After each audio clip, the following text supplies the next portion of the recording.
engage in your word. In Jesus' name we pray. Amen. Amen. Amen. Last night for me was a difficult night. Some of you all may know that I suffer from something called IBS, irritable bowel syndrome. Yesterday was my wife's birthday, and I wanted to be a dutiful husband, so I got her a cake, and I also bought her a cheesecake. Also, right? And last night I went and got her some dinner. Ate some crab cakes and stuff. That was good, yeah. Good. I'm sorry. I love crab cakes. You do? Oh my goodness, from Jerry's, yeah. Yeah. Yeah, Jerry's. Jerry's. Who's better than Jerry's? What made you win that movie? Dolphin.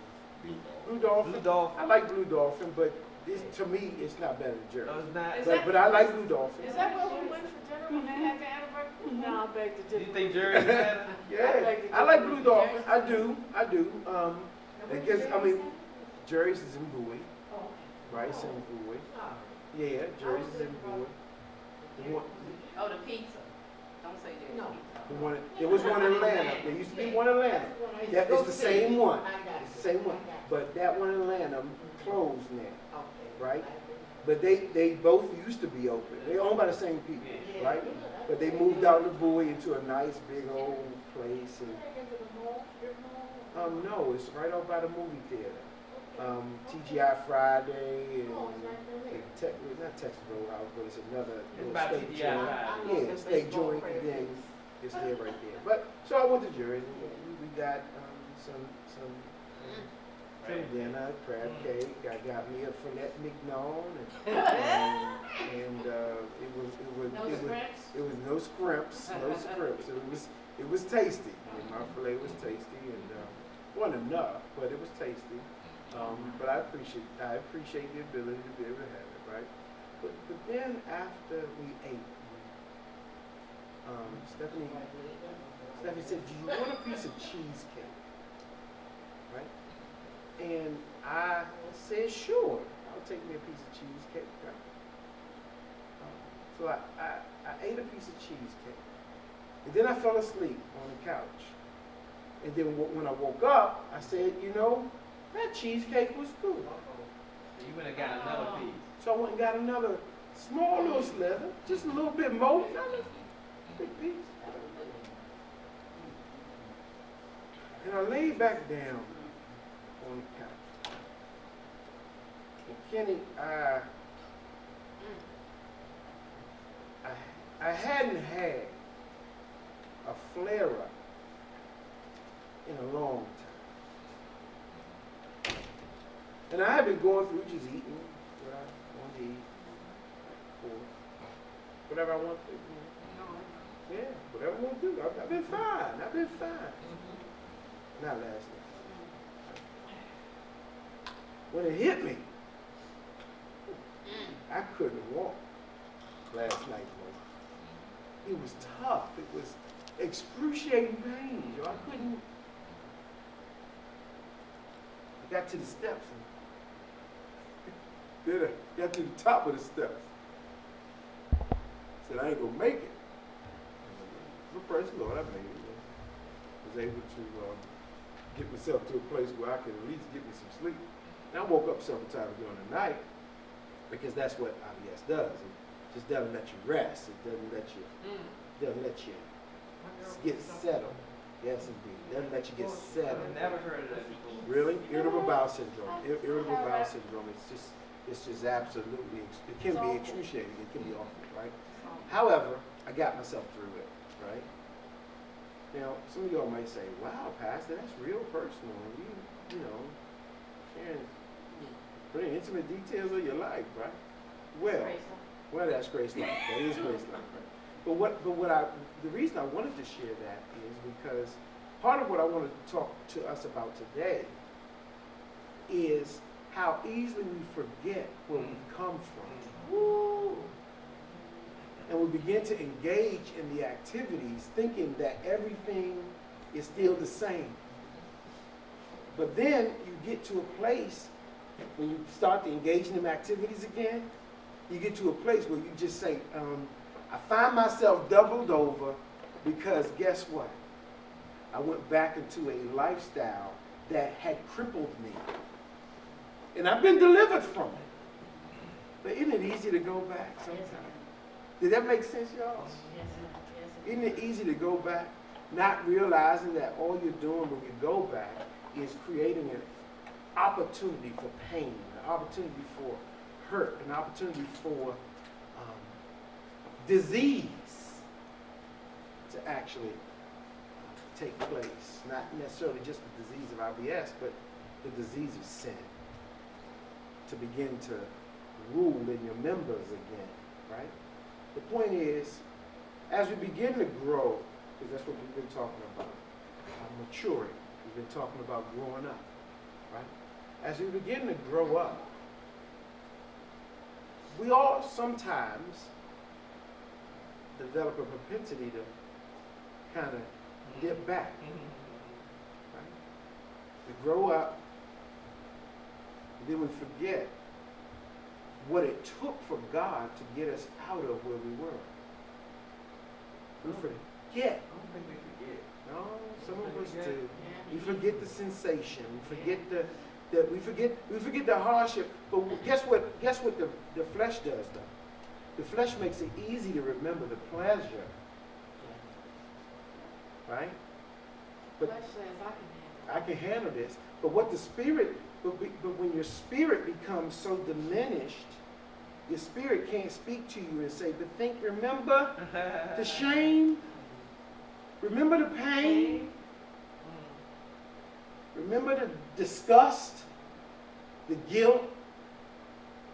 Remember when you walked around with your head hung low because you didn't know how you were going to forgive yourself for that which felt good? But just because it felt good doesn't mean that you knew it wasn't good. Y'all have been there before? Have been there before? Amen. Yes, indeed. Yes, I do too. And you should.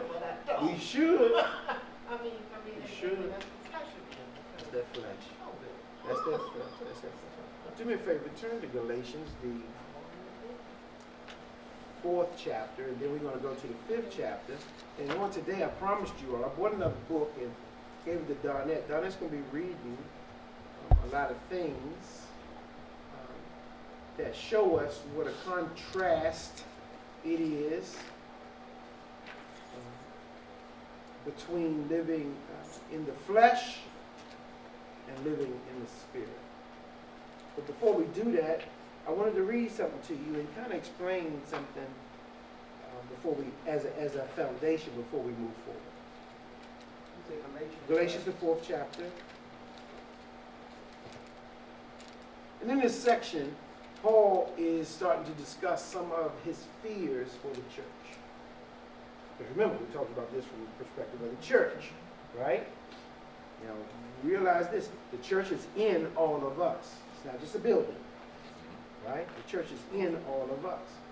And I think it's important for us to begin to ask ourselves the questions, why do we make the decisions that we make? What is the motivation that causes us to move in the direction we move in, right? See, many of us don't really take time to actually consider why we're saying, doing, thinking what we're doing, saying, and thinking. We just act out of a natural outpouring of our fleshly desire. But as I began to talk to you all about last week, if we're going to move toward a victorious Christian life, we've got to learn to become sensitive to the will of the Spirit. You have to learn to walk in the Spirit. But it's difficult to walk in the Spirit if all you're really listening to is your flesh. It's like the flesh becomes the final arbiter for all of our decision making. What makes you feel good. Not what the Spirit says about it, but what makes you feel good. As a matter of fact, some of us never even engage the Spirit concerning what the Spirit says about a certain activity, a certain thought, a certain speech, right? We never engage the Spirit about whether or not I should say this. We come out the mouth all crazy and wrong because we ain't even thinking about what the Spirit is saying. We do things, right? We make decisions. We make decisions without even considering what the Spirit is saying about the decisions we're trying to make. We engage in other people's lives without even consideration of whether or not the Spirit of God is calling you to reconcile some things in that person as opposed to diminish them, destroy them, put them down. But see, if you listen to the Spirit can give you direction as to what role you need to play in somebody's life if you listen to the Spirit. Right? My hope is that as we begin to look at these things, that we learn not to go back to our default, right? The default way we make our decisions, right? The default way we normally make our decisions, the way we have learned to make our decisions, is through the flesh and not through the Spirit. Fourth chapter of Galatians. I want to begin reading at the 8th verse. Fourth chapter of Galatians, beginning reading at the 8th verse.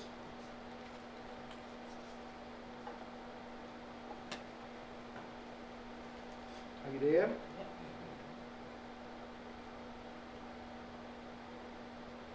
Text says, but then indeed, when you did not know God, you served those which by nature are not gods. Right? So, Paul is talking to a contingency of people who now know God. At least they profess to know God. Right? But when you didn't know God, he's saying when you didn't know God, right? You serve those which by nature are not gods. How many of us have made things God? All of us have. Right? And these idols that we make don't necessarily have to look like four-legged beasts or the sun or, Ra.